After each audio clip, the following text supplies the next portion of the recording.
Hey, people, this is the time. I mean, we are legitimately worth a shit this year. Oh, yeah. Ladies and gentlemen, boys and girls, outsiders of all ages, we have returned. The off-season schedule is in effect. 8:30 on Wednesdays. What are you drinking? Are you kidding me? I'm just going with water because it doesn't feel late enough to be drinking anything else. I wasn't fully prepared. Looks like Chance is ready. We'll get to that here in a second. We want to remind you we are the Outsiders, brought to you by Poncho. Don't adjust your set. It's just been a long time since we've done a show. That's Colt in a poncho. No, that's not. No, it's not. That's not Colt in a poncho shirt. But what that is, gentlemen, that is the poncho model of West Texas. Apparently, my father has worn this shirt so damn much that one of his good friends' wives has now ordered like 5 shirts for him, 1 shirt for one of their kids, and she's ordering more. Apparently, there's now Poncho's got massive orders going out to West Texas thanks to Doc Hastings and his modeling skills. How about that? I think that we need to stick with that. I love Colt, but Doc Hastings, just the way that he gazes off into the West Texas. But we got to get him a different color. He ain't wearing the Dixie Chicken maroon every single episode, especially after the other night at the baseball field. No. Get him an orange one. Okay, we're good. Is he using the secret cell phone pocket, or is that Doc Hastings one hitter and accoutrements there? No, that's the phone pocket. Definitely the phone pocket. Absolutely. Oh, okay. Absolutely. Rogue shop, Jason. Gummies. Okay. Yes. Not accoutrement. We will get to the Rogue Shop, but thanks to Poncho for being the presenting sponsor. PonchoOutdoors.com. Whether you want the burnt orange, the maroon, or any of the other great colors they've got. Your outsiders are ready. Your upper left is Chance Mach 5, ready to roll. The lower right, in one of the coolest, spaciest Cowboys hats I've ever seen, is Jason Dick. And your lower left is the Country Gorilla. It's Bo Edge. Looks like there's been some work on the old facial hair there from Bo Edge. Anybody else seeing like rock and roll Amish Bo tonight? I kind of like it. There's been no, if not combing it, cutting it, doing anything with it is doing something to it, then I have rocked the shit out of it. Man, looking tight. I like it. All right, gentlemen, let's just. That's what it is. What's that? I trimmed the sides. The old the side trim. Okay, that'll do it. Yeah. That'll do it. All right, let's get into the discussion tonight because obviously we come into this show where Texas basketball and Texas baseball have been going through a little bit of a rough patch, a little more up and down for basketball. Baseball's just been down for 4 straight games in losing them. And Bo, I know you have sensed among your Longhorn friends and family that some of them want to freak a little bit. Some of them want to go crazy a little bit. So we're going to talk Pierce and Terry tonight and what may need to happen. Is it time to freak out? Is it time to overreact? I'll start with you. Where are you right now as a fan? I'm okay with both of them right now. And I'll tell you why. Because I'm the worst of the worst about this. I'm the guy that throws my hat at the TV. Chance has seen it before. Calling players' names and then watching them make the play in the 4th quarter and going, oops, I guess I shouldn't have been mad at him. He's actually playing hard. I said he was lazy. You have to give it time to play out. And if it plays out wrong, then you get rid of him. But it was less than a year ago there was a list of people that didn't think Sark was man enough for the job, that thought he was doing it all wrong, that was watching Texas A&M stack recruits, 5-star, the Walter Nolans of the world saying Sark is losing and we're moving to the SEC and we're doing it with an inferior coach. You have to, back in the day, coaches got 5 years or at least 4 years to institute what they thought was going to happen in their program. You got to remember, with Rodney Terry specifically, he took over someone else's program. And in my opinion, saved his, got the job by getting to the Elite 8. And realistically, if Dessou doesn't get hurt in that game, he probably goes to the Final 4. So he got an extension, he got the job, and it hasn't worked as well this year. You know, it's an all portal team, and they haven't always meshed. But I'll say this about Terry. You can tell that team actually genuinely likes each other, plays for each other, and at stretches fight their ass off. So I don't like it's too soon to judge Terry. Pierce, different story. He's had a long time, but this is what Pierce does. Builds team from the beginning of the season to the end of the season. That's why plenty of teams that he's had have started off 5-7, 8-2, you know, without these illustrious records. He's going to pitch a bunch of guys early and let them get the shit hit out of them. So that way he can see who's tough enough to be there at the back end of the season or in the ramp up to Omaha. There's a reason he's gone to Omaha multiple times. He knows what he's doing about getting a staff. And you saw part of that evolution Tuesday night. It didn't work out all the way, but you saw Tanner Witt, who most people had already he's done. He came out and started his first game after a year of trying to rehab from Tommy John and he got shelled. And then he comes out in the A&M game, and I guess I will say I was correct in that. The mindset was right, and then he gives up a 2-run homer to one of the best players in college baseball. Giving up a homer to Braden Montgomery is not embarrassing. Braden Montgomery is going to be a first-round pick for sure. The guy got him. 2 future MLB guys went up against each other, and one guy won the battle. What did he do? Did Pierce overreact? No, he had a plan. He let Tanner pitch another 4 innings, and Tanner rocked his ass off. There's a plan for Pierce, too. You just have to give it time to mature, just like you had to give it time with Sark and Quinn and others. That's just my opinion. And the voice of reason has to be Chris Del Conte. Be a pragmatist. Don't be a reactionary. And that's what he's doing. Man, I'm just upset Bo didn't have an opinion on either one of those guys. Jason, I see it in your eyes. I see an overreaction ready to go. Are you ready to overreact and freak out? Look, I'll say these two situations are not similar. David Pierce is fine. It's early in the season. We don't fire baseball coaches. That's not a thing that we do. He's going to be fine. It is one hand. It's one hand. He's the fifth. Right. Ever. But Rodney, look, the Rodney Terry situation, and it's unfortunate because, he did a great job taking over the team in a very unusual circumstance last year and took them all the way to the Elite Eight. Like Bo said, could have been the Final Four. Look, it's a portal team. Welcome to the NCAA in 2024. Every year is going to be a portal team in college football and college basketball. Every year is going to be a new team of guys that you recruited off another roster, and now you have to make it work. And what is it, 19-11 now for a team that went to the Elite Eight last year and came in as top 15, top whatever this year. Look, I just think it's not good enough. And I'm not trying to fire him before the Big 12 tournament or before March Madness. We're going to make the tournament. It's going to be fine. But I do think he's in over his head. I do think this is a job that he would not, a job of this caliber would not have been Rodney Terry's for a decade, maybe 7 or 8 years, if not for the very special circumstance that he found himself in. And so, look, am I the asshole Texas fan who says, not acceptable, not good enough? Who was it? Chance, was it Mac Brown who said not our standard? Look, man, both teams barely ranked or not ranked, not our standard. Ooh, calling the NOS, Chance. I didn't expect an NOS tonight. What do you think? I think, first of all, I want to pierce out the two, not to use Pierce's name. I want to separate the two. First, let's talk about Rodney. I think Rodney, let's give credit where credit is due. What he took over last year, and we want to talk about overreactions.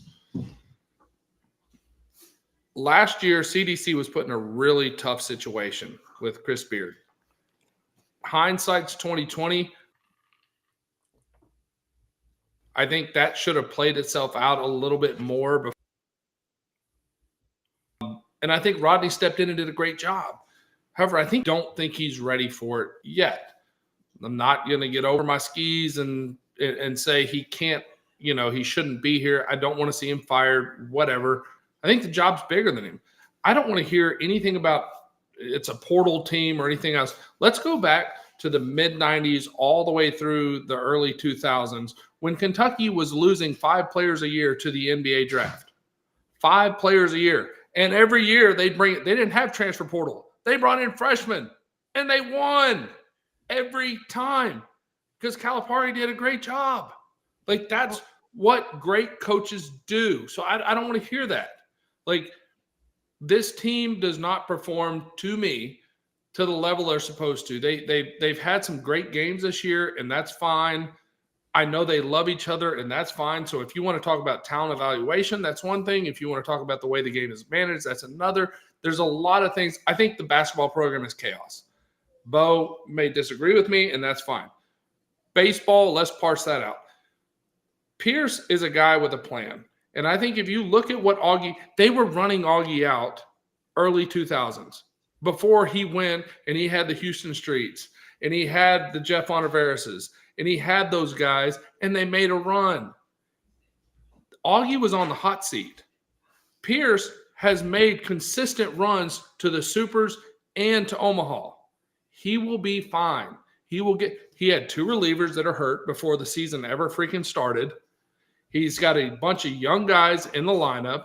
They can hit. They ran into a buzzsaw that was LSU. Yeah. Now, that was LSU's freaking good. And I don't want to hear Tracy talk about it. I don't. But they ran into a buzzsaw. The Texas State game was really bad.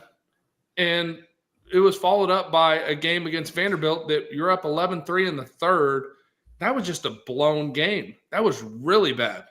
And then, A&M, it is what it is. It's a Tuesday night game. It should have been treated like a rivalry. I really don't feel like Texas treated it like a rivalry. I think Pierce treated it as an opportunity to make kids work through some situations that they didn't want to work through. I think if it was later in the season, it would have been a little bit different, but it doesn't matter. A&M outplayed them. That's end of story. Give A&M credit where credit is freaking due. Like, there's no way to sugarcoat it, right? But I don't think Pierce is – I think Pierce is the guy. He will be fine. So Pierce, not worried about. Terry, I think he's in over his head. Well, and I agree with you on I agree with you on both points, but here was when I was saying that it's a portal team, my point with Terry is every year is going to be a different team. Like, this isn't old school college basketball where you're raising them up. And no, he doesn't necessarily have the right team put together this year. Facts. Okay, I get that. But you don't fire a guy the first year. You sign him to a 5-year deal. I realize Del Conte had a gun to his head. You have to give him another year to see what he does with his plan. There's multiple 5-star recruits coming in that are freshmen that Rodney Terry and his staff recruited. He lost 2 guys to the G League right after Beard left that were Beard McDonald's All-Americans that chose money over coming to a coach they didn't have a relationship with like Beard. Give him a chance with his recruits. Give him a chance. Look, Texas is going to make the tournament. Now, they're going to be probably somewhere between an 8 and an 11 seed, depending on how it plays out this weekend and then in the Big 12 tournament. But if they make the NCAA tournament and they win a couple games, then that's a successful season for what this roster was. I'm sorry. If they're 8, I am ecstatic. If they're a 9 seed, huh? If they're an 8 seed, I'm If thrilled. they make the Sweet 16, that's what Texas basketball is. One of the chatters mentioned it. We've only been to the Elite 8 4 fucking times. We're not a basketball school. If we make the Sweet 16, it's a heck of a run. And anything other than that is just gravy. The times we should make it is when we have an elite star, a Kevin Durant, a TJ Ford, a guy that's an NBA lottery pick. What do we have this year? I love him, but Max Abmas won't make an NBA roster. Like, okay, the only NBA guy on this team is Dylan D'Souza, fringe NBA guy, and Dylan Mitchell, because of his leaping ability, might be the 8th or 9th guy on a bench. This isn't an NBA stacked roster. Like, those are the Texas teams we should be mad about. But they had a team with Kevin Durant and DJ Augustine, and they couldn't get past USC. All right, but that shouldn't mean that that's our standard from now on, Bo. And it was always been our standard. Look, it's CB in the chat who said that Texas doesn't ever go to the Final Four, and I understand. There's no reason that Texas, an obvious football school, cannot also be excellent in basketball. All right, we have a brand new building.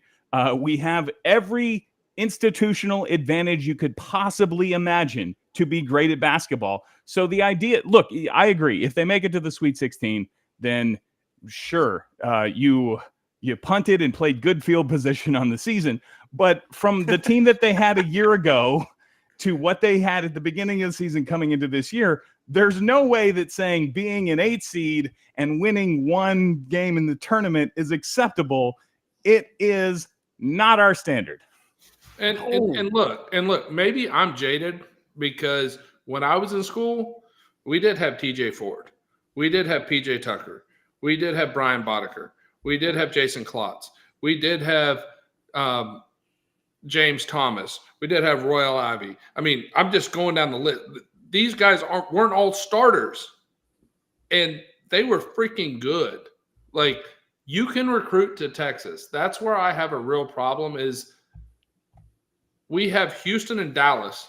Houston and Dallas, those two cities alone, if you could just get 5 of the top 25 players out of those two cities, you have a team that will compete at any freaking level. We have a new stadium they can play in. We have a new arena. We have money. Why are we not? This is where, and I do trust the process, Bo. You talk about trust the process. I do. I just wonder, is Rodney Terry the guy? Because why are we not getting the guys that are game changers anymore? By the way, a lot of good chats coming in. Michael reminding everybody to help things out and hit that like button. Thank you, Michael. Yeah. We appreciate you there. Also, we want to Michael, my remind business. That's my agent. Michael, my business. That's it. And we also want to remind them, Bo, that sometimes it's good to breathe. Sometimes it's good to take a moment, take a breath, and let them know what Rogue Shop can do for them, whether they're mad at their team or not. Rogue Shop can help you calm down when you get in a spirited conversation with Jason Dick and realize why he was given the name Jason Dick, and it helps you calm down. They have a variety of things, whether it's anxiety, sleep, whatever you need. Rogue Shop has an edible or a lollipop or anything that you need to make it better. They're all perfectly legal right here in Texas. It's the Rogue Shop. Use Outsiders10 and get a 10% discount on every order you make from the Rogue Shop. Trust me, it'll help you sleep better at night. It'll help you wake up more refreshed. And like I said, it'll help you get rid of that annoying dick that hangs around all the time. Wow. All right. Just getting right to it. Just getting right to it. It is the Outsiders, brought to you by Poncho. And it is Wednesday, of course. So it is a What Are You Drinking Wednesday. Jason Dick, what are you drinking tonight? Oh, I thought you would never ask, Chad, which I'm not going to stop off and pick up all these props if you're never going to ask me. Hey, no, we're just going to, we want to ease into the show a little bit, and then we'll let them know later. Yeah. What do you got going on? Coming in hot tonight, and I'm ready to battle, and the only thing that could defeat me would be a slight muscle cramp. So I have tonight the original Bob's Pickle Potion number 9 sport drink. All right. Wow. That is drink prior to exercising to help prevent muscle cramping. The old pickle juice. Go ahead and take a pull of it and see what it's like. I don't know if I want to. Of all the things that I've been down this road with, this one seems I want to see you try it. Go ahead. I drank a whole bottle of Dayquil one time, and I think I'd rather do that again than what you got. Just opened it. I already smell pickle. I like pickle, but why would it? We know. Just take a big pull. Just take a big pull. Has anybody seen, by the way? Look at that face. Jason, you are not quite as sexy as Matthew McConaughey when he did did you see the pickle margarita drink that they made on, I don't know if it's I don't have any of these. Yeah, no, I know what you're talking about. Los Pantalones. He's got tequila, and they took the pickle juice out of the jar and they added tequila and they made a pickle juice margarita, and apparently it was pretty good. That is gross. That face looked like when I drank that diet strawberry soda from Hill Country. Look at that face. Both the pineapple. I don't know. I'll tell you what. Bob, work on your formula, man. I'm not feeling it. Okay. Pickle Potion number 9. That's the 9th iteration, though. I wonder what flavor tasted like. What was the earlier versions like? Jason's going to be up at 2 3, 4, 5 Yeah. on the dot. If But hey, 9's that bad, what's no 2 cramping. like? No cramping. Yeah. All right. Hey, Jason, I hear rumor that potion number 6 had a bite to it. So you just better be glad you got number 9, boy. You're 3 stages past that. All right, Bo Edge, tell me you're drinking something better than pickle juice. Well, since we don't have a Thursday, tonight we're going with 4 Roses. No. Just a delicious bourbon with some Coke Zero. Here you go. Cheers. Very simple. Coke, Easy concoction. Coke Zero and bourbon. That is diet drinking right there. I can appreciate that. Chance Mock, what are we drinking? Oh, mine's easy. I've got a margarita that I took on the road. Well, it had the seal on it when I left. I went to Los Cucos here in the Woodlands, my local favorite place, and they have the best margaritas. So took Miss Beth there for dinner and brought me a delicious margarita home, and it's wonderful. So, Chance, being that Chad is the wrestling aficionado, can we call her Miss Elizabeth? Like, because that really would make his eyes bug out of his head. I mean, that would be cool. Like, you that could be would the cool. think of the Halloween costume. You're the Macho Man. She's Miss Elizabeth. It's already done. Oh, it is. Yeah, Chance. When you look, I just call her Lizzie Grace. She called me Mikey one time because my first name is Michael. For those of y'all that don't understand, What? Yeah. Really? I'm Michael Chance. And so my first name is Michael. So she started calling me Mikey, and I was like, all right, Lizzie Grace. And so it kind of stuck. So Beth is Lizzie Grace. Yeah. MC Mach 5. Let's go. Put a bar on me. Let's hear it, buddy. Well, that was very That was nice. another one of those tattoos that I had to get. We'd much rather you show that one every episode than the one you showed Greg Swindell when you were saying hello. Look, Yes, definitely. Greg Swindell pressure. That was peer pressure. And I think I have a lawsuit for bullying because he pressured me into doing that. I felt violated. I mean, you know, my soul was hurt a little bit. I've known you 20 plus years. You've never turned down an opportunity to show someone your ass. Wow. Figuratively, literally, physically. There it is. There it is. Bo sounds like Chance's pimp. All right, are you putting him out on the streets? I've never seen you turn down someone you. Jesus. Thanks, Bo. Oh my God! All right, let's see. More, right? Yeah, let's see if we can maybe find the tracks again. It is The Outsiders, brought to you by Poncho. We're glad you're with us tonight. The Specs chat is a lively place tonight. Almost 400 folks in that Specs chat tonight. We appreciate you. Remember, like, subscribe, get your notifications. We do appreciate it. Gentlemen, we were talking about a couple of Hold on, Chad. what's happening? One of our listeners, his son is Chance Michael. Michael, my business. His son is Chance Michael. Yeah. Look at that. I think I found my best friend now. Okay. That's just the magic. You're Michael Chance, and they're Chance We Michael. just become best friends? Yep. I will just Sorry, tell. Vince Sinisi, he's moved on. You just got. It's not him. It's you. Get the fuck out. Tell your son to look out on the depth chart for young Vincent. Okay.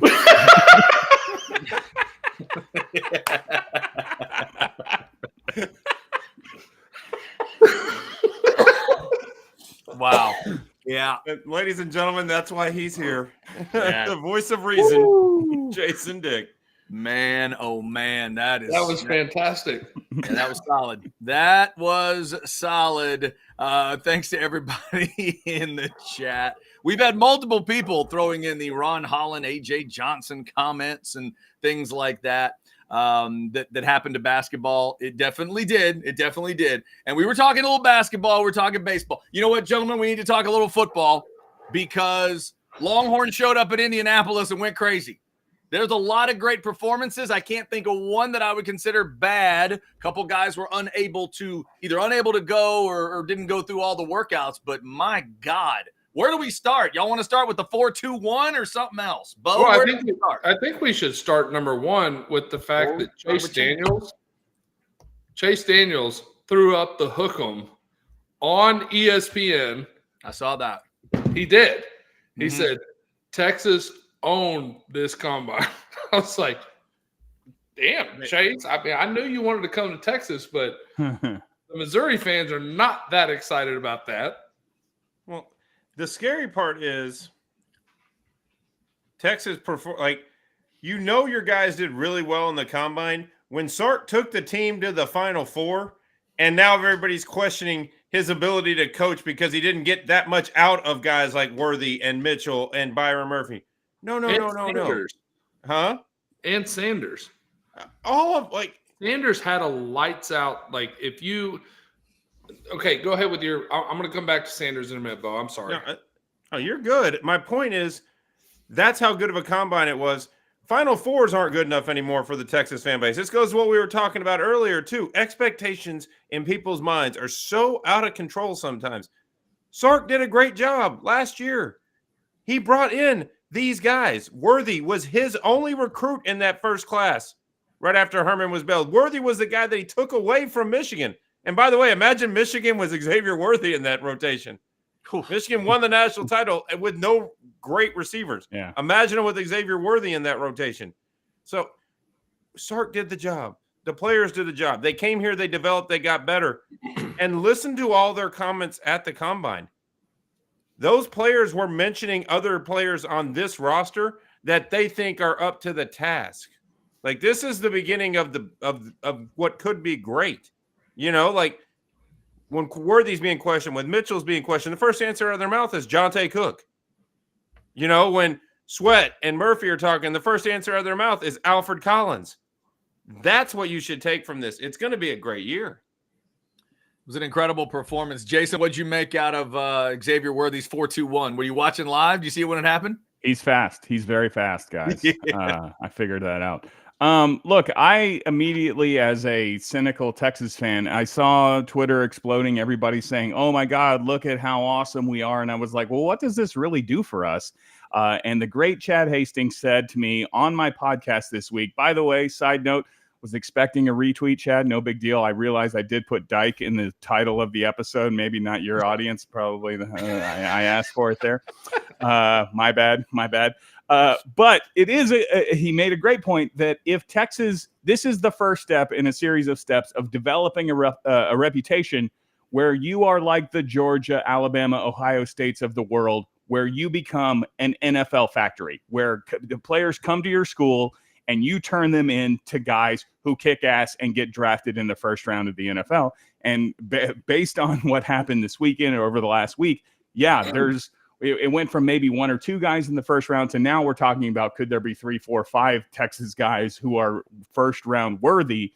And so, incredible performance from the Longhorns at the combine. Yeah, looks like it could very well be 3. Mock drafts now are showing not only Murphy, but both receivers working their way into a first round. How about Xavier Worthy to the Chiefs? I've seen that in a mock. We've been talking about that for a month on here. Yeah, you have. Yeah, Bo, I know you mentioned the idea, and now I'm actually seeing it on a mock draft. Chance, I know that's not what you want as a Buffalo fan. No, it's not. And I will be the first one to tell you I'm an advocate. I've been an advocate on Twitter with all of my Buffalo Bills fans. I want A.D. Mitchell. That's who I want because we have Stephon Diggs. But the fact that there's an opportunity for him to go to the Chiefs, I almost want to play keep away. I'd almost rather draft X just to keep, because we have Stephon. He's small. We need a big body. So I love what AD did. But here's the thing that I think, and Jason, you hit the nail on the head. With Texas's NIL money, the money you're going to get when you come here as a player, and you know that it's an NFL factory, that is what takes Texas to that next step. It's not the old days where I want to go somewhere where I'm going to get drafted. Okay. That's now out the door, except for you want to get paid when you're in school, right? So now you've got this great combination of, we can pay you when you're here, and then when you go on, we're going to pay you. And we'll talk in a little bit about players that are on the roster that are not looking to get paid at the current moment that grown-ass men are freaking acting like assholes about. But outside of that, I think what the combine showed is it showed that there is the ability at Texas to develop players, which everybody has said for so long. Texas can't develop players. Texas can't develop players. We had a defensive lineman run a 5.2 that if he was it pretty much lined up that if it was a 180-pound DB, it was a 4.2. Like, that's what he did. Everybody's like, oh, he ran a 5.2. I'm going, at 365 freaking pounds? But he's playing in a box. I still stand by that. Byron Murphy did what he did. A.D. Mitchell did what he did. Jatavian Sanders, what he did, he looked different. When you watched all those other tight ends, he looked different. Like, he's a difference maker. He's one of those guys, you know, we all look at Kyle Pitts, and everybody said his wingspan was so good and he looked so fluid and everything else. What JT Sanders did was he showed the same thing as Dalton Kincaid. He's a guy that can come in and play as a rookie, which is very, very rare. And Dalton Kincaid, period, not just tight ends, because that's where the league is going. The league is going to those tight ends that can move, that can catch the ball, big body guys that can get open. And then you get down to Banks, and those guys, like, every single person performed. Every single one of them.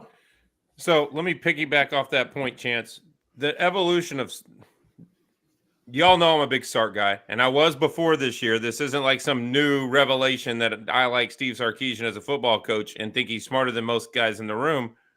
But the true evolution of a program to be a football factory like the Ohio States, Alabamas, Georgias at your discussion is it's not limited to one position group.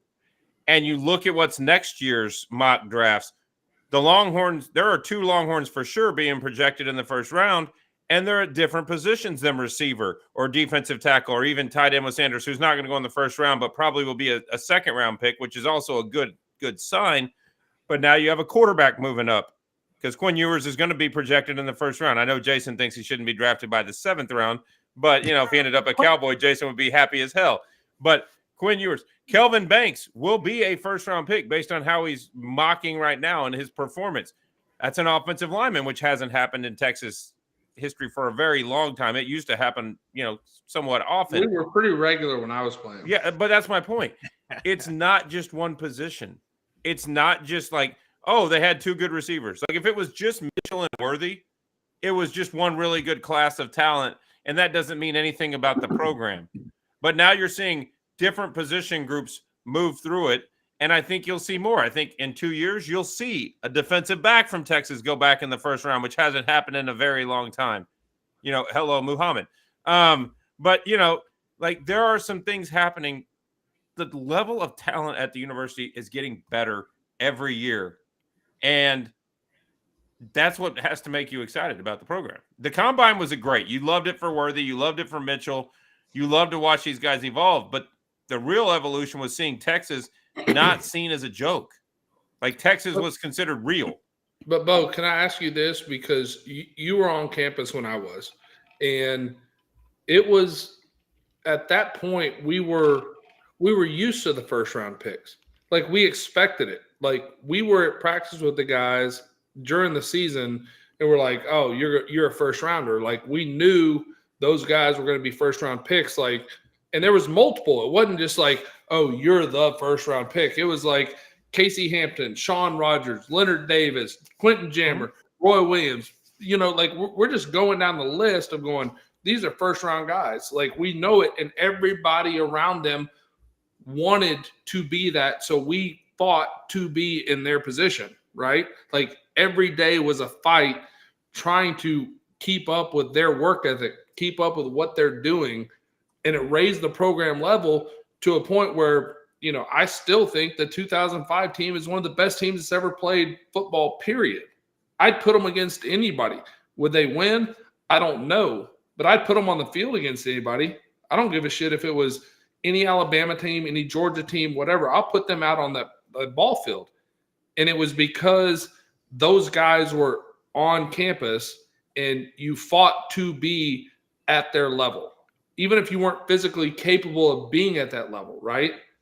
And so now it feels like we're getting back to that point. Look, I'll just add excellent point from Chance in that's when Texas will be back, is when the guys in the trenches, that offensive line, defensive line guys, and Chance just named a bunch of the dudes. Like when you were just a first round factory for guys in the trenches, like that's when you really know. Also, I think it's very important to point out Xavier Worthy was slow as shit when he showed up on the 40 acres. Okay, we trained him up into a 4.21. He could not. I mean, they called him cinder block shoes when he showed up at Texas, and then we fixed that. Yeah, a lot of people don't know that. You're right. When he ran the 100 in high school, it was 28 seconds. Absolutely. Good point. Good point, Jason. Good point. Don't confuse his times with mine or Jason's from our video 40-yard dashes for radio stations. Exactly. I clocked a strong what was it? It was a 6.2 in my 40-yard dash. There you go. But in my defense, I was wearing Birkenstocks when I ran it. Yeah, that's fair. That is fair. All right, let's take a breath here. We're going to get to some of the chats because there's a lot of great chats coming in. Thank you for jumping in the Specs chat tonight. Remember, if you give us a super chat, it goes right to the top, and we do have a super chat waiting. We'll get to that. But first, Chance, let's tell them a little bit about Prodigy Mortgage and that man in the shirt named Thad. That's right. That man, Thad Lindsay, he does such a great job. Look, we're talking about the combine. We're talking about how you spend all this time trying to get put in the best position to get drafted. Well, you can be put in the best position ever to buy the home that you want. Your wife, she's found the one she wants. You want to make her happy. That's all you want to do. And you go out and you put in your best foot. You do the best you can, but guess what? It takes a team to draft you. You got to get an agent that gets you to the team you want to get to be successful. And that's what that does. Look, real estate agents, they will get you the house. They'll get you in the combine. They'll get you over there.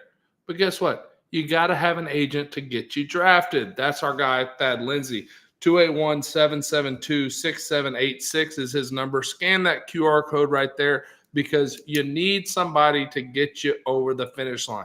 You got to get somebody to sign that contract, to get that contract executed, to get the money in your bank.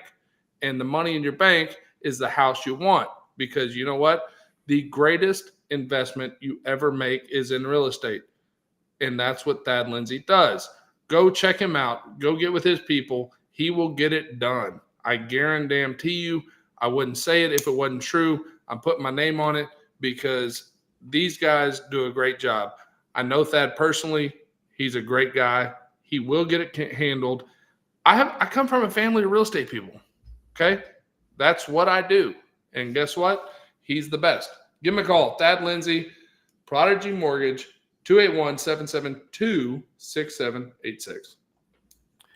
As we mentioned, a lot of good chats coming in tonight. Let's take a look here because we did get a super chat. Back to our first discussion. Our man Chad throws in a $19.99. Thank you, Chad. Says, I had a friend text me this about Pierce. Quote, he doesn't inspire anyone. He has never handled the pitching staff like it should have been since he arrived. He isn't friendly with former players and big donors. Agree or no? Chad also throws in, for the record, I think my friend is wrong. Bo, any thoughts? Hold on, go first. I'm going to go first because, and I don't mean to cut you off, Bo. No, I think that's absolute and utter bullshit. And that's the way that I'm going to put it. David Pierce is a great fucking guy. His players like him. My best friend outside of Bo is a guy named Vincent Sinisi who played for him at Rice. They still stay in contact. He still goes up to Austin and plays golf with Coach Pierce. He absolutely loved him. When we were in Omaha with our little kids, Coach Pierce, who was coaching in Omaha, took the time to come and sit on the bench with our little 12U baseball team every game to be there for those kids. He is a fucking phenomenal person. Excuse my language, mother. I know you're watching. But that people saying that about David Pierce pisses me off because David Pierce is the right guy for the job. He is going to he'll get this ship right. I promise you. He will. Well, and Chance, I'm not going to. It annoys the shit out of me. The ship isn't wrong. That's the point that I was trying to make earlier. Everybody that wants to bash Pierce are the same guys that bashed Pierce last year before they were in a super regional. And if the lights didn't get in Dylan Campbell's way, they probably were going to Omaha. Year before Omaha, lost to Mississippi State. They've made Moultons. Okay. It's not like he hasn't been getting the job done. Look, is Pierce the most joking, goofy? He's not like me. He's not a big goofball when he's walking around a crowded room. He's pretty stoic, and he's pretty, he's not the biggest guy in the world. He's a very friendly guy. He's been to Super Cooper the last 4 years that I can think of. And I swear to God, the guy closes down the damn room every single time. Like, that's who he is. He's sitting there talking to different people. He texts me every single time that I text him, hey, will you play in Super Cooper this year? Not only does he play, he brings his entire staff. Coach Rodriguez was there this year. The only one who had golf is Tulowitzki. That's okay. Like, he cares about his community. He cares about – remember when Simmons was on here? Simmons loves Pierce. So to say former players don't like Pierce, there may be one or two former players, maybe because he didn't give them free tickets or something. But at the end of the day, everybody likes Pierce. He's a likable guy, and he legitimately does give a shit. Now, is the program on the field doing what it needs to do right now? No, but that's part of his process. He likes to see guys put in the frying pan. These young pitchers, he is testing them specifically to see if they got the cojones to go in a game that matters, so he can weed out the ones that aren't. Every single year, the story stays the same. The rotations shrink dramatically. The bullpen usage shrinks dramatically when we get into late conference play. In these non-con games, Pierce doesn't give a shit that we're playing A&M. For him, it's just a high-pressure Tuesday to see who's got it. And we saw who didn't have it a few times on the mound, but that's okay. That's part of the process. AJ says, Pierce is a great coach. The problem is baseball has changed. Why can't we recruit a guy like Ohtani that hits homers and strikes guys out? We don't have $700 million. Is Babe Ruth available? What do you mean? Why can't we? It's all you have to do. Now, this one is interesting. Our man CB and others have put this in the chat tonight, fellas. Texas baseball needs to step up its NIL game. In terms of NIL and baseball, Chance, it is going to be kind of we're going to watch a lot of things when Texas goes into this new SEC, but that's one of them to pay attention to, because the NIL world in SEC baseball in certain spots is above where Texas is right now. They need to go get that. They need to go figure that out and make sure they are competing with the LSUs and Mississippi States. And I mean, Vanderbilt's a little bit of a different discussion, I know, but they're going to have to ratchet that up a little bit from where it is, from what I'm understanding. Well, I think they need to ratchet up a lot is the fact. And, it's funny. I had a conversation today with Tillman Holloway, a good friend of mine, who was an offensive lineman at Texas. And he runs a company that they have a really cool product that they sell bots, trading bots. And these bots they're pretty freaking incredible. They're on a 64% win streak. And, they over the last 6 months, they've turned $50,000 into a $44,000 profit. So 50 has turned into 94. I mean, it's a lot of fun. And I'm like, Tillman, we need to take this to the college level because it's something different. And that's what I think Texas needs to do. Texas needs to look at how do we spend money to make money. And you look at LSU, you look at Mississippi State, you look at even Alabama, which got outbid on that pitcher that they threw against Texas. And I mean, it's incredible how much money these guys are making, and Texas isn't doing it. They're not putting money into the baseball program, which is, I think, foolish. I mean, not to say anything to CDC because I think he's doing a great job, but college baseball is a whole new monster right now. It is a thing it's evolving very, very quickly into the minor league systems. That's basically what it is. Mm-hmm. You've got kids that are playing in front of large crowds. They're getting paid a lot, and they're playing on an extremely high level. So Texas needs to step that up. That's not on Pierce. When you're playing better players, let me give you a prime example. This weekend, my son played in a Super NIT. And his team is, pretty local, and we're a really good baseball team.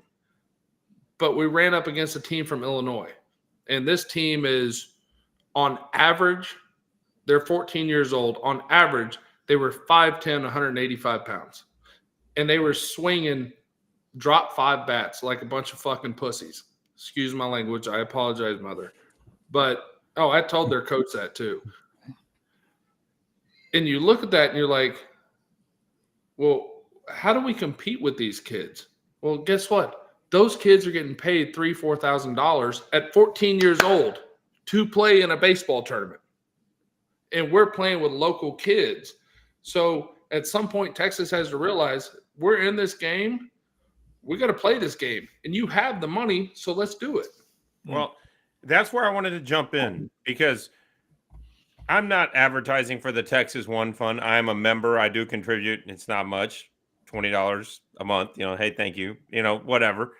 But is that why my paycheck was light? Oh my God! Sorry. The outside. Sorry, our outsiders' money is going to the Texas One Fund. That really sucks for you, Chad. Although it didn't really pay off for us on Tuesday night. But my point is, everybody just assumes, because of how Texas raises money for football, and because Texas baseball is a historical program, that there's all this money flowing into the Texas NIL fund for baseball. The NIL funds come from donations. As the expression goes, what's the best nation in the world? Donation. Like, if people aren't contributing to the Texas One Fund and they're just sitting back waiting for donors to donate $1 million checks, well, guess what? Even an historical franchise like Texas baseball is not going to get that money, because guess what? We've been to Omaha 38 freaking times. The old guard is like, well, they got there without my money. They can get there without it now. That's not how they're thinking yet. For them to start ponying up real dollars, Texas would have to lose a couple of years, and then they'd have to fall behind. With the exception of LSU, these other programs that are using NIL in that capacity haven't been perennial front runners. They've been the middle of the road in their SEC conference games, and now they're found a way to elevate. And some of these donors, the Mississippi States of the world, have figured out we're never going to fucking win at football. So let's put our money to a sport we can compete at. Like, Texas is trying to get money from everybody, for basketball, for baseball, for football, for everything. Well, guess where all the money's going right now? To the one that just made the playoffs, that has an electric coach that inspires you to give him money, like Steve Sarkisian. I love David Pierce as a man. Like, I think David Pierce is awesome. But David Pierce is not the personality of a Steve Sarkisian when it comes to getting people to want to give up money. Same reason Ronnie Terry's never going to be that guy either. Ronnie Terry's not going to make a bunch of guys open up their checkbook. If he wins, they'll open up their checkbook. Until he does, it ain't happening. Well, he's not going to ask for it. That's the problem. I know. That's my David Pierce is the kind of guy that plays in the Super Cooper Golf Tournament every year, and every year texts me to put him with a different group of Longhorn fans, because he wants to spend. Well, it's a long round. Let's be real. Let's Super Cooper, we play 5 and 6. Let's say 5-6 hours out of the golf course with a few belts in you. He wants to hear the real from the fans, what Longhorn baseball fans are think of his program, and not as an ego boost, but as an how do I make it better? How do I make a better product? Like, he uses it as like market research. Now, he does have his beers, and that's fun and whatever, but that's who he is. So he's never going to be the kind of guy that goes to a dais and says, "Give me money." Yeah. No, he wants to improve the program, but that's where, again, and we have to understand as Texas fans. And I mean, I think it's a realization. We don't spend the money in baseball that we should. If you want to be competitive, you have to spend the money, because these kids, I'm hanging around 14-year-old kids right now that are talking to schools schools are offering money at 14 years old. For real. Like, it's not a joke. It's a real thing. Yeah, that's crazy. We're behind the 8 ball. Yeah. Jason's just thinking he wished there was NIL money available back when he was at the Round Rock JV level, because I could be 14 powerballing. Yeah, this may be my favorite one of the night. Larry, NIL in SEC baseball is not new. That just has a different name. Thank you, Larry. Yes, absolutely. He's probably not talking about the Vanderbilt Unlimited Scholarship Program. No. I have a good friend. I have a really good friend, that I adore, and they have their daughter has a their first baby on the way, so they're about to be grandparents for the first time.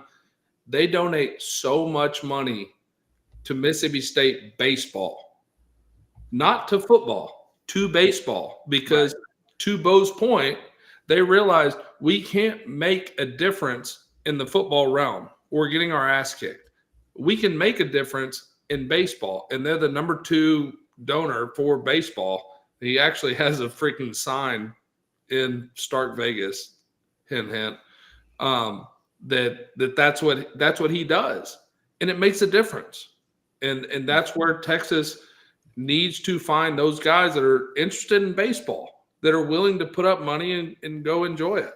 Yeah. Speaking of making a difference, if you got to drive somewhere and you don't have a badass truck, and then you get a badass truck, that can make all the difference in the world. Covert Ford's got something for you. Check it out. No other vehicle says Texas proud more than a Ford from Covert Ford of Austin. Deeply rooted in Texas history, the Covert family has taken great pride for over 114 years. That's why you can always depend on Covert Ford to deliver the best customer experience and a superior selection of new Ford vehicles. Shop online at covertford.com.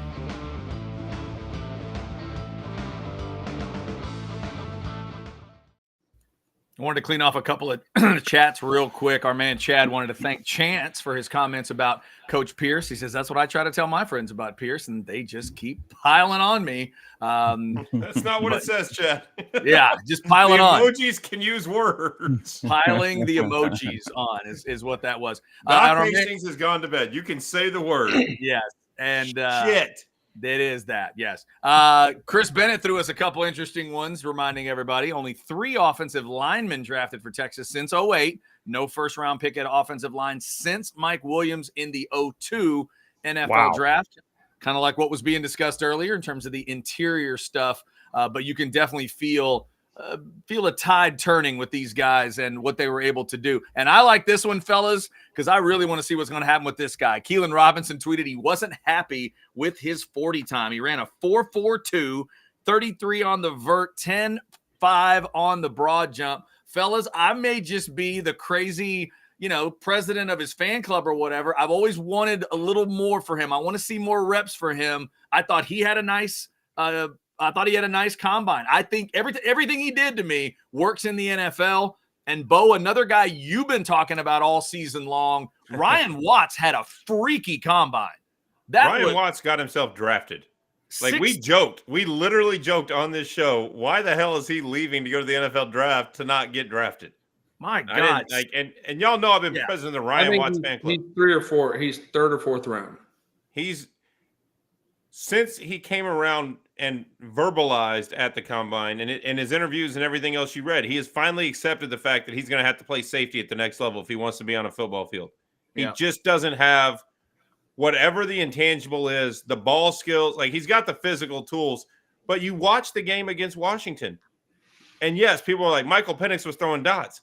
Well, part of the reason Michael Penix was throwing dots was because he'd watched a month of film on Watts and knew that Watts wasn't picking him off. He's a big, tall, athletic guy, but he wasn't going to make plays on those balls, so he threw with freedom.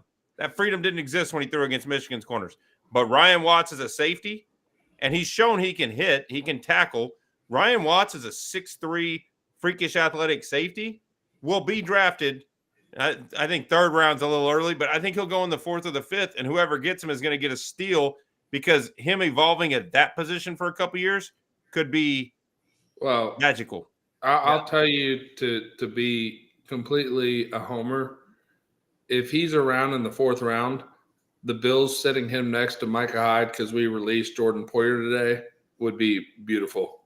No. He's going to have there's going to be a learning curve for him to play the position, but you'd much rather have a safety that has corner cover skills, even if they're not elite cover corner skills, than a safety that's never covered. He knows how to cover. Yeah, but look at the systems that the NFL teams are running right now. Like, that's what safeties do. They're not playing zone coverage most of the time. They're playing over top man. That's what they're doing. That's what I'm saying. In the world of the NFL, where the tight end has become much more important for most teams, what better way to cover a tight end than with the 6'3" safety that's played cover corner, man island, so to speak, for 3 or 4 years. Like, he hasn't done it exceptionally well. He's had good days and bad, but he knows how to do it, and he's proven that he can do it. Yeah, but that's how you stop a tight end. But from 12 yards off with a big guy like that, he's fine. I'm telling you, he's going to be a menace at safety in the NFL.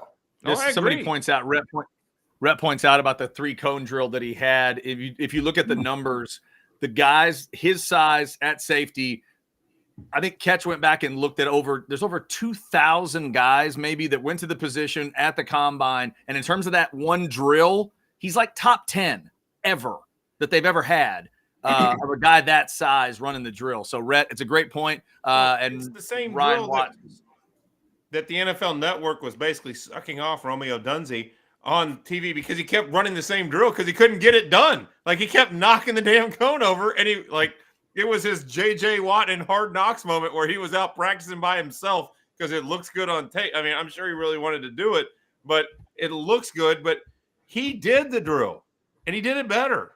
Yeah. And by the way, Chad mentions the big man. Chad, you're right. Christian Jones. We talked about the big guys on defense. Christian Jones had a nice combine as well. He was, 5.04 in the 40? Yeah, and 5.04. Oh, my God. At 330 pounds. I was about to say 327 is what he was at, but it was freaky. That's retarded. Absolutely. That's a bad word. I'm not familiar with the 3-cone drill, guys, but I can eat 3 ice cream cones in 54 seconds if that's. No, you can't. You get a brain freeze. You could not do that. No. But I'll get them down. Okay. Where are the right? Hold on. All right. Be miserable. We have for a thing. We have a thing. We have a bet. I'm calling you right now. We're calling you out, Mr. 3 Ice Cream Cone. What size cones are these? 54 Dairy Queen seconds. cones? Are you making these little mini cones yourself? Like, what are the parameters? I don't know. Let's you're figure done. it out. We have That another is- 4 Loco bet. That is excellent off-season content. I'm down. Let's do it. I definitely think the 54-second challenge is on. We just need to know, Jason, are we talking Dairy Queen soft serve, or are we talking a scoop at Baskin Robbins? I don't do Baskin Robbins. A Dairy Queen, I'd almost always get a Blizzard. I mean, the McDonald's cone is the one that I'm mostly familiar with. The McDonald's standard vanilla cone. Yeah, that's maybe what I go with that. I mean, I was want some mini cone from some has like one bite. You're like, one bite. The blue bunny. Okay. The blue bunny. All right. I'll even give you the blue bunny. The little blue bunny. Mini cone. Whoa! Mach 5 just raised it to Blue Bunny. I don't He's even gonna know give me the Blue Bunny. Yeah. We just went from McDonald's to Blue Bunny. I don't have time to get on Urban Dictionary, but that doesn't sound good. Whoa! No, they're small. Okay, Jason Dick, 3 small. Are we talking small? Yeah. What do you get at McDonald's? The small, the regular? Okay, let's do that. Whatever the smallest cone available option at McDonald's is. Fuck, 3 seconds. The joke was just as good if you say 90 seconds, you fucking idiot. 3 He and said 54.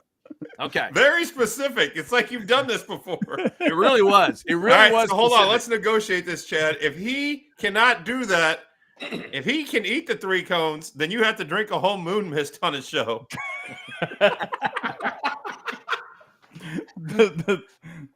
The moon I mist- volunteered me into that stupid 4 Loco bet when I wasn't even on the damn screen. Now I'm volunteering you. We'll figure out the what ifs later on. Don't involve me in this. The man said he can eat ice cream. That's all that matters. That's all that matters in this thing. We'll figure that out, though. Thank you, Chris Bennett. I appreciate you. Yes, of course we know. I guess Bo didn't realize Blue No, Bunny I is a knew brand it. of ice Can cream. I try to make a joke once in a while? It can't just No. be Jason's review to crack says.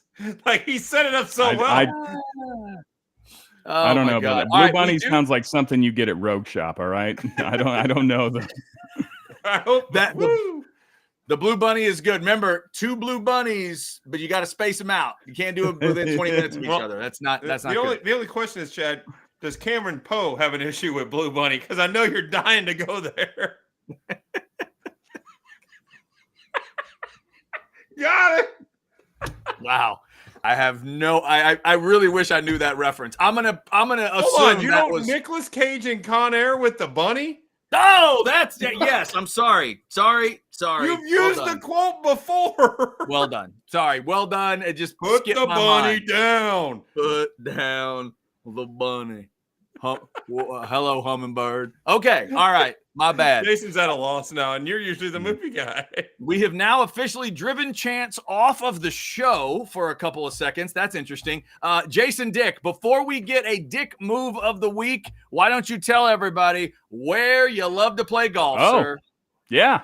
Saturday, I'll see you guys. The golf club at Star Ranch. It is my favorite golf course in all of Central Texas. I hope you guys will join me out there. Call 252-GOLF or scan the QR code there to set up your tee time. I will be there Saturday morning. Thanks to my guy Bo Edge for setting that up. What is it? 9:42 Saturday morning. I'll be on the text. I'll be on the first tee, which is great because I can aim sort of at the right side of the fairway on number one and know that if I mess it up, I just hit in the 10th fairway. It's right over there. I can play from over there, no problem. Everything is good. The golf club at Star Ranch, my favorite because always in pristine condition. The fairways are tremendous. The greens run smooth. If you are a great golfer, scoring is available, birdie available, eagle available. And if you're not as great of a golfer, it's not so punitive to you if you're going to hit it a little way that way, a little way that way. I'll just tell the guys who are on, let's see, they would have to tee off really early. If you're on number 10, at 9:45 in the morning, I'll see you over there. It's the golf club at Star Ranch, 252-GOLF, or scan the QR code there to set up your tee time. There you have it. Sorry, I believe your endorsement, Jason. I believe you would hit it in 10 fairway from the first tee box. Yeah, I do too. I believe every bit of that. That was running around like a crazy man, and I thought he was going to piss on my floor, so you had to take care of it. That's understandable. That's understandable. It's okay. While you were gone, Bo made an incredible Con Air reference to our Blue Bunny conversation, and it fell flat because I didn't get it. I feel so bad now because it was so well constructed. Very good job, Bo. A guy that was on the radio for 20 years quoting movies doesn't know Nicolas Cage and Con Air. You have quoted the Bunny quote before, and I threw Cameron Poe at you, and you act like I said a name you never heard of. I know. I think for some reason we were talking football, and I was like, Cameron Poe. Is there some guy at the combine named Cameron Poe that I did? And I think it's fucking phenomenal, by the way, because Chad is like the most movie quote guy, and the fact that Bo looked dead on it, he was like, oh. What? Just a swing and a miss. Just like terrible. I don't know if we can be friends anymore. You made me look so bad. It was a great setup. Yeah, no, it's understandable. I would understand it if you didn't talk to me for a while. Like I feel like the character in Big Daddy when she's like, "We wasted the good surprise on you." I know. Like, I'm that guy. I'm Adam Sandler. Sorry. I feel nothing but shame. I reference that movie all the time to my wife, and somehow the name popped out of my head. I have no idea how that happened. All right, that would be me. I guess I could be the Dick move of the week, but Jason Dick might have another idea. Jason, Dick move of the week, sir. Yeah, I'm going to do a quick audible. I have the real one coming. Both of these, I got Chance Mock in the crosshairs, but I do want to bring this up before we get too far from it. Chance, you said in this show that Bo Edge is your best friend. Is that right? Bo is number one? That's great. I see the bond between you guys. I'm so happy for you. I just want to know, like, where are Chad and I in the hierarchy? Like, are we top 20? Are we in the top 50? I think are we on the list? Y'all are in the top 5. Others receiving votes? Y'all in the top 5. Top 5? Yeah. I have not earned that. That's not correct. If you would ask Bo, I keep a very small group of friends. Well, here, I'll give you the list. Taking lovely Miss Beth out of the equation because that's a different kind of friendship. That's friends without pants. Elizabeth, will you marry? Well, maybe not Vincent Sinisi. 2, elevating myself. Thank you, Chance. 2, me. 3, Chad. 4, the waitress at Kuko's. 5, Jason Dick.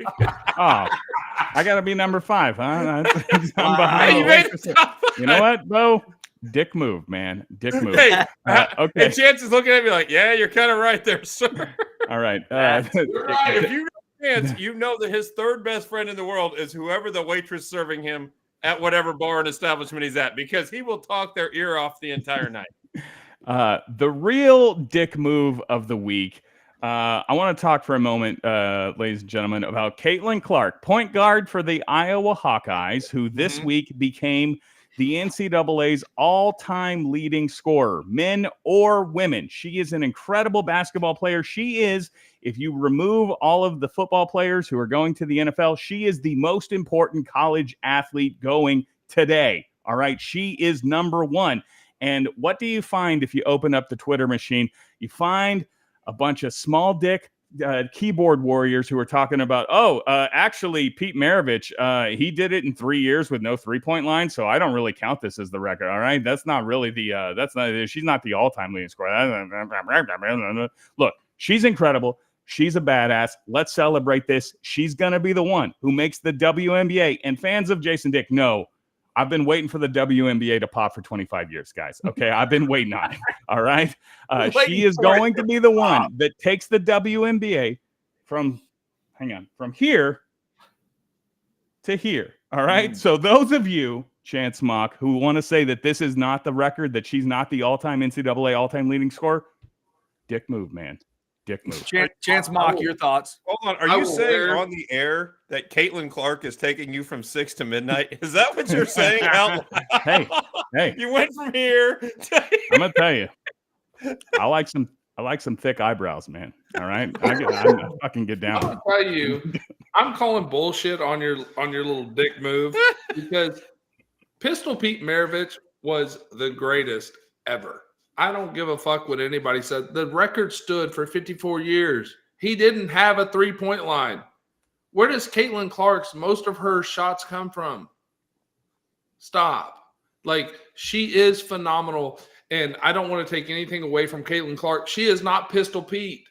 I mean, I grew up watching the movie about Pistol Pete with him dribbling the basketball on the railroad tracks and him, doing all of his shit. And I was a freaking Pistol Pete man.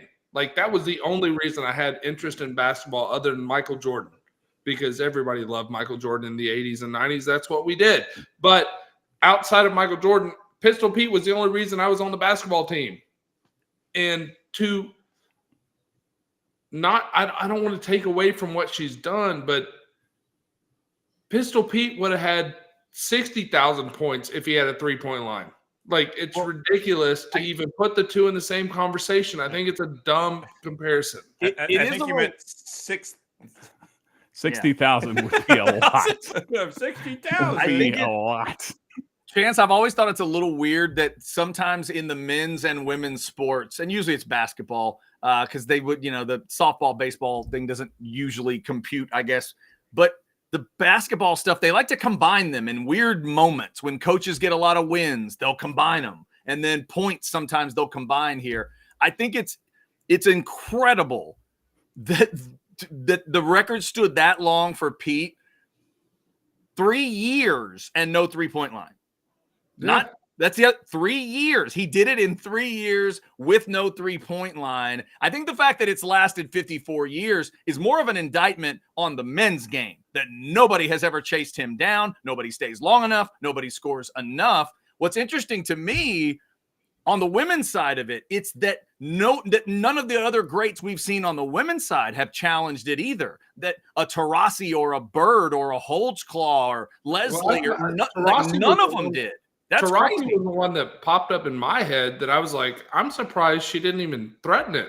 Like, right. But she didn't there's a secondary conversation there about one of the chatters mentioned it. She can't be a GOAT until she wins a ring. And there's a point to that because she's a one-woman army. Like, she's a great player on her team, but she shoots a lot of shots because she is the only great player on her team. When you mention a Taurasi, and I don't want to make this a women's basketball show, but look at some of those great UConn teams. They had 4 or 5 ladies that were all American caliber. Well, no, nobody on those teams was going to be the leading scorer of all time because they weren't going to get that many shots. Just right. Like I like the player, but Max Abmas at Texas is about to move into the top 10 all time in scoring. Like, let's be real. If you've watched Texas basketball this year, do you really believe Max Abmas is one of the top 10 scorers in college basketball history?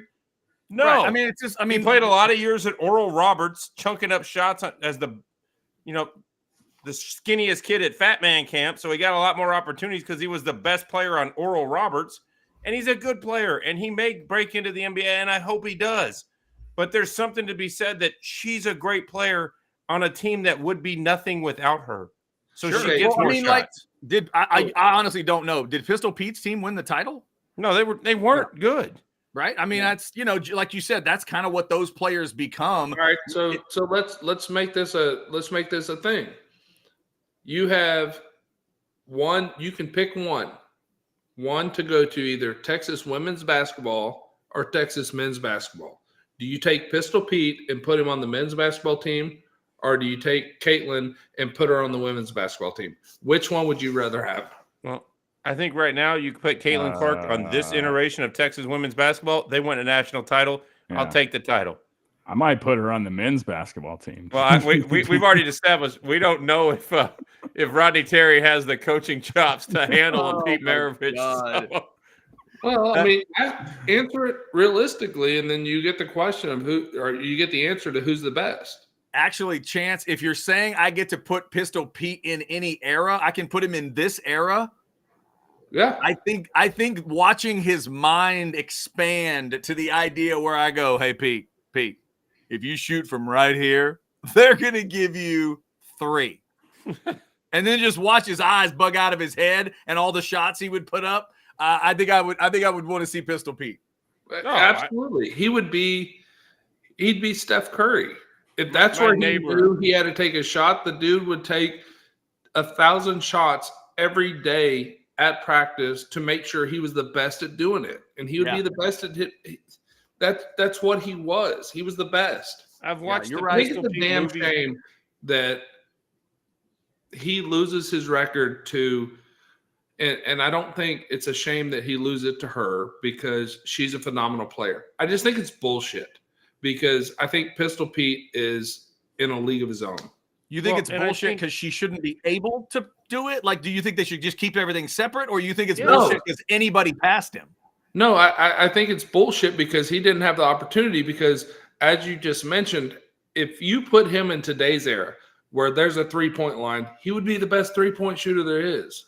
Like, that's just what he did. And well, but I think the two records should be separated. The games are different games. They use a different size basketball. The lines are from like the three-point lines they use now are different distances.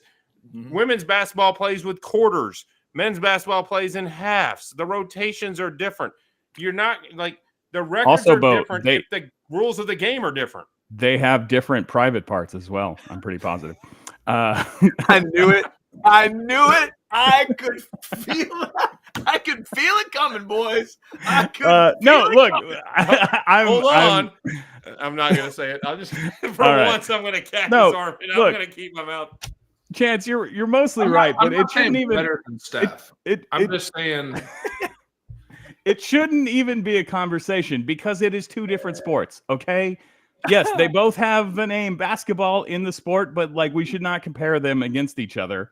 Like I wanted to let me know when she passes the greatest tennis player for the most winners. Like it's not even it's a different sport, so you probably should not compare. Well, I'll tell you, when I was in 8th grade, there was a girl that was playing at Spring High School that was a top 5 rated player in the entire country, and she lived on the same street, and so we would play basketball just in the driveway like every freaking kid did.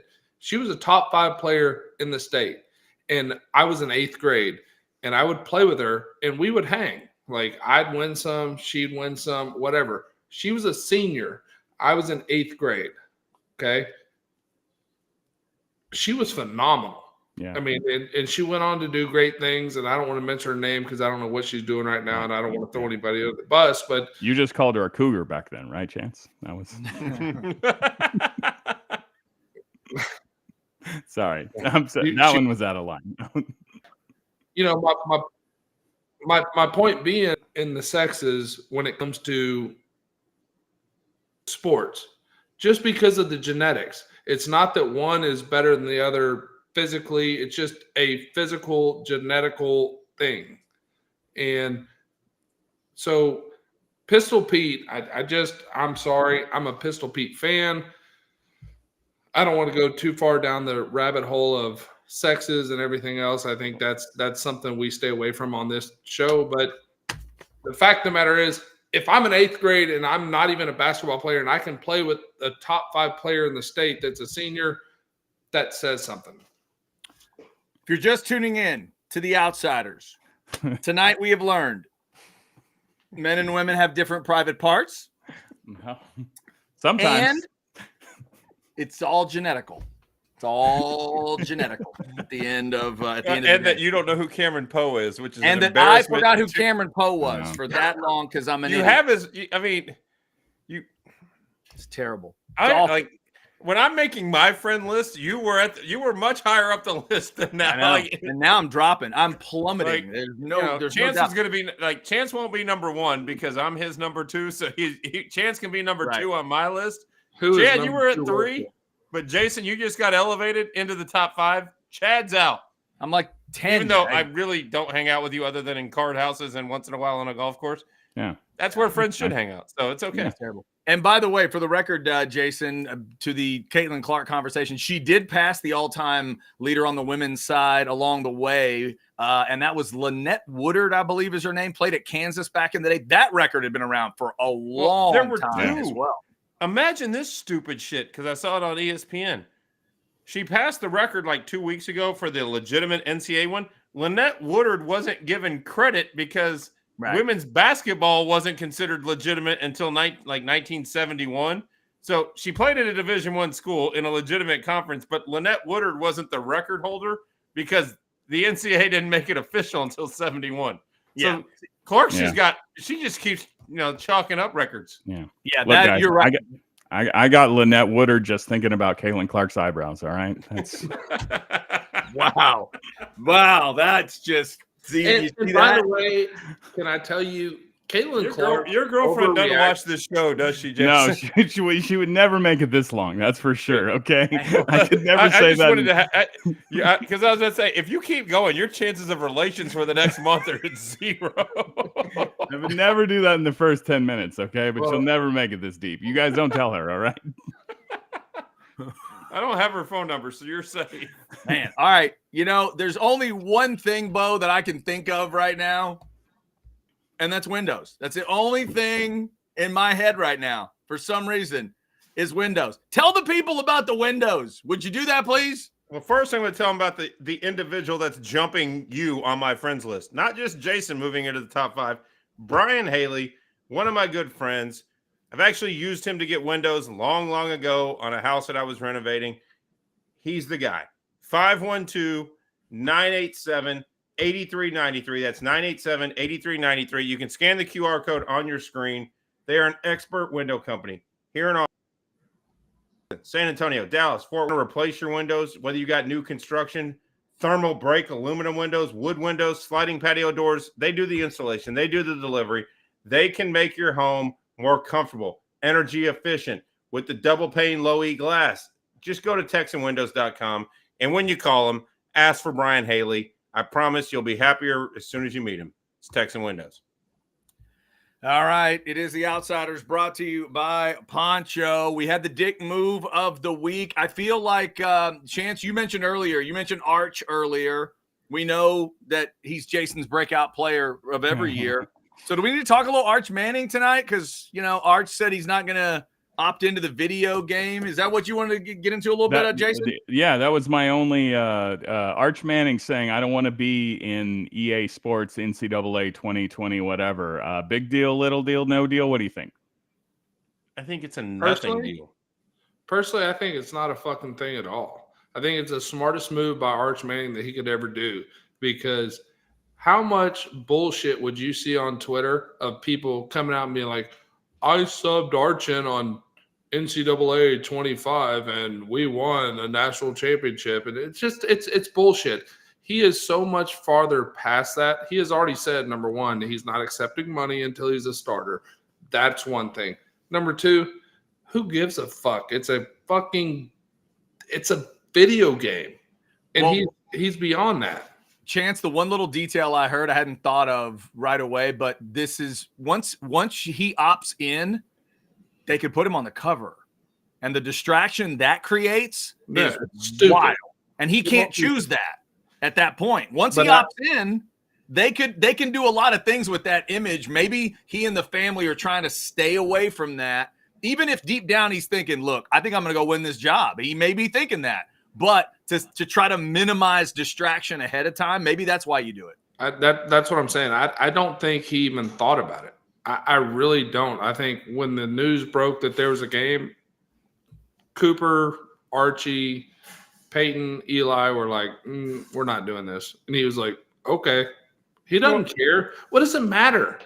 He is a Manning. Does he need to be on a video game? Does it even matter?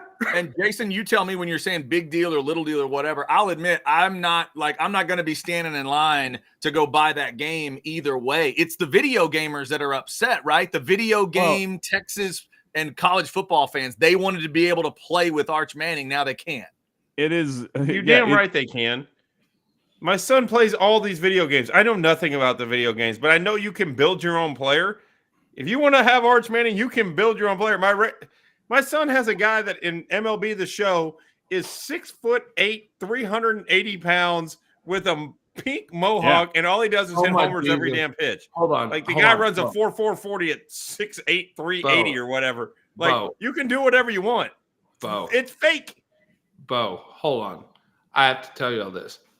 During Hurricane Harvey, which was, for those of you that don't live in the Houston area, was absolutely horrendous, was awful. I mean, we suffered a lot. But during that time, I spent a lot of time on the Xbox because you couldn't go anywhere because everything was under fucking water. So during that time, I was playing MLB The Show, and I created a pitcher. His number was 69, and his name was Magnus Thundercock. And he was a fucking beast. Fast forward 3 years later. That's that jersey, by the way. I don't know. My son. It's the home white or no bullshit. I'm going to order the road version. Fast forward 3 years later, my son is like, hey, I want to play the old game. And he puts it in and he pulls it up. He's like, Dad, who's Magnus Thundercock? And I was like, wow. My bad, son. There it is. Yes, you're not going to be able to play with Arch Manning in the game, but Bo might tell you there's a way to sort of build around it. Now, will you be able to make that guy quarterback? I have no idea. I have no idea how that works. Apparently, Chance has when the NCAA video game comes out, he's going to have a quarterback that's number 16 named Thundercock. I do not Magnus Thundercock. Come on. Dinger McDingers. Okay. Dinger McDingers. All it hits is dingers. And it's not a pink mohawk. It's a rainbow. Oh, I'm sorry. This character is named Dinger McDinger. So there you go. Like Dinger McDingers. Okay. He had to come clarify. He had to come clarify. We were disparaging Dinger McDinger. Dinger McDingers. Yeah. The fact that we lost this game, which was one of my favorite in 2006, 7, 8 or something like that, and I don't know how long it's been gone. I'm out of the video game world now, but the fact that it's been gone for 10 years, and this is the fix, is that we're giving the players who opt in, what is it? Is it $600 and a free $700 and a free video game? Like, I mean, the only reason to get in is so that you can be like the NFL guys who like to measure their Madden stats. Like if you're, never mind Quinn Ewers, if you're CJ Baxter, $600 is nothing to what you're making in NIL money. Like what is the point of opting in? Like there's no financial incentive to it. There you go. It's all there is. There's just $600 of it. There used to be nothing. No, but I can tell you right now, if it where I'm at, as far as if I was coming out of high school as a 5-star and everything else, the NIL money, I'd opt out. I would. I'd be like, no, you're not getting my image. You're not getting anything. I don't give a fuck. Even if I was a starter, I'd be like, no, I'm not doing it. No, but that's what it's just ego. Like they all want to compare to each other. Like, well, I'm a 92 speed and you're only a 90 speed. And well, you know what? Who gives it? Like, right. And you know what? It would probably be a hit on me. Like if my character was, let's say I was an 87 speed, I'd be like, okay, go fuck yourself. I don't care. Man, We're in a 4 fucking 4. So pounds- 87 is not good enough. I know you pretty well. You Wow. do care, and you would care, and you'd be writing letters to EA Sports in all caps, telling them how you cared. Just for the record, No, I would tweet about it. I wouldn't write them letters. the NCAA 2013 creative player J Dick, number 3, 6'4", 340 pounds, 99 speed. They said I was Xavier worthy before he ever existed, and was married to Caitlin Clark. That was a feature in the game. Okay, you could get married to. Shit, she was probably a child then. Edit that part out, Chad. Edit that out. That's Caitlin Clark's mom. Just go mom. You can always go mom. Like, throw mom in there. There you go. All right. If you were wondering what happens when the Outsiders goes to one show a week, there it is. There you have We it. figured out how to end it. Like someone was else that? was chatting, end the show here. That was 30 minutes ago. We missed our window. That was probably, Put the buddy down and end the show, Chad. And to Chris Bennett's question, yes, I was in the game, and yes, I watched it and played with it, and it sucked. Oh, can we get a somebody go find it? What was the Chance Mock speed number? The QB number 5 speed. It wasn't 87. There's no way it was 87. I think it was. Really? I did. It was imprinted in his brain. That's why Jason's he's just trying to keep moving down the friends list. You could have I'm got sorry. right back on the Yeah. list if you'd have said, Yeah. they're wrong. It should have been 90. You'd have moved back in the top 5. Should have been I a ran a 95. fucking 4.4, Jason. Look, I I don't doubt it. I blame the lackluster researchers at EA Sports. Okay, they didn't appreciate. What's bullshit is I ran a 4.44 electric time, which hand time would have been like a 4.38, 4.39. And I had a 41.5-inch vertical. All right. All I know is at some point tonight, all y'all may need a drink. Respect. No matter what you're needing, Specs same-day delivery can save the day with our Specs app or online shopping. From world-class wines to hard-to-find spirits and craft beers to gourmet foods, delicious snacks, and spectacular sweets. It's Specs. Cheers to savings. Okay. Two big thanks I before can we. have my puppy on. No, there we go. We got a puppy dog. We haven't seen that It's puppy Bodie dog yet. with Who's an R, that as dog? kids would call it. Who is this? This is Brody. Brody. Look at Brody. Look at that Chance calls face. him Brody with an R or Bodie Look at with that an R. Brody. Yeah. His name is Bodie, but I call him Brody with an R. Oh, very cute. Very cute. Shout out to all That's those his good bedtime, dogs. so he's All the good Somewhere. dogs and cats and pets out there. Big thanks to one of two things. Either big thanks to all of you who piled into the Specs chat tonight, or big thanks to the algorithm screw up that has the number to a point that I just frankly don't know if I believe tonight. But it did help the ego of the Outsiders. We appreciate that. Also, a big thanks to the good folks at Poncho. It is the Outsiders, brought to you by Poncho. And apparently, Colt McCoy said, Doc Hastings, you hold my beer. I'm going to jump back in there with a fishing pole. There you go, Colt, in a Poncho shirt. After last night's baseball game, the Outsiders would not allow for a double maroon shirt on the show tonight. So there you go, ponchooutdoors.com. But again, thanks to Doc Hastings, the West Texas poncho market is just going through the roof. just got my new one in. By the way, boys, your shirts are in if you ever want to come up Cedar Parkway. Woo, Chad, you have 3 items. Jason, you have 2. I mean, all you got to do is make your way to Cedar Park, and there you go. Chance gets his delivered to his house because, That's he right. has a 4440. Chances on the delivery the delivery plan. There's Yes, one I'll get special out there. code that delivers to the Woodlands that they gave me, so he gets that. Very nice. Very nice. Yes, I'll get over to hooking Cedar up, Park. I'm hooking up my friends. That's the thing. Like my ponchos order this month because I have friends that watch this show. And they're like, dude, how good are the ponchos? And I said, well, tell you what, go to ponchosoutdoor.com. Tell me what you like. I will have it ordered. So when I got my code, I ordered them one and they've already received it. And they were like, holy shit, like this is the real deal. That fucking good. I was like, I told you. Fuck, There it is. we're not just blowing smoke up your ass. It's the Yeah. best shirt you could buy. What a Great friend. stuff. I do got to work on moving up this list. Okay. Chance 87 was not good enough. 97 speed. That's what I say. 97. There it is. 97 speed. You're damn right. We want to thank everybody for liking, subscribing, and getting your notifications. Here's all I'm saying. if the number I'm seeing right now is real and that many people are actually watching this show right now, every one of you needs to like the show. Just like it. Just click the little, just click on the like button. Just do that, please. It would help out a ton. It's free. And so is subscribing to Orange Bloods Live, the channel, and so is getting your notifications. That's free. So if, the Outsiders moves to 1 day a week and pulls it back 30 minutes to 8:30, you'll find that out if you get your notifications. I think we're done. We've gone an hour and a half. We probably should be. All right. Until next Wednesday night at 8:30, we are the Outsiders, and we are legitimately worth a shit. Like ding dinger.